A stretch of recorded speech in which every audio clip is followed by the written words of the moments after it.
All right, welcome to part two of my pathway of becoming a pilot and also how you can become a pilot. All right, so I left off with I decided to join the Coast Guard. So after getting my civilian training, my civilian flight certificates or what have you, I show up to the Coast Guard. I have a certified flight instructor. I have almost 1,000 hours of flight time, and I'm like, all right, put me in your flight program. I'm ready to go. The Coast Guard laughed and said, "Ha, your civilian training is cute. We're going to send you to flight school all over again. This time, we're going to train you the military way." So off I went to Navy flight school in Pensacola and spent another 2 years in military flight school. And then I would go on and serve in the Coast Guard for 3 active duty tours. However, during that time, while I was in the Coast Guard, I was able to gain all the experience and knowledge that I need that helped me land a job with my major cargo airline company now.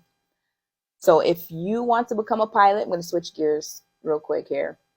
Now, the average person doesn't go through both civilian and military flight school. I mean, hindsight's 2020. Had I known I was going to be a military pilot and they were going to pay for my training and I'd come out fully qualified, I wouldn't have taken out the student loans and went the civilian route. It's just hindsight's 2020.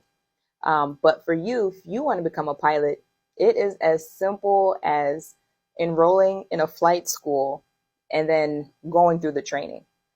I would argue that becoming a pilot it's a trade or more so a skill. Nowadays requirements, you don't a 4 year degree is not even a requirement anymore. So essentially it'll take about 2 years to go from zero time, pilot enthusiast or person that wants to become a pilot. 2 years of training, just dedicate yourself. You could be sitting right seat in a jet. And now, how do you find a flight school? Well, you go to the Googles and you the closest airport next to you. There's probably a lot of small airports next to you. You just haven't you just don't realize that they're there because they're not flying the big airlines out of them. So just Google flight schools near me and then start with an introductory flight, also known as a discovery flight, and then take it from there.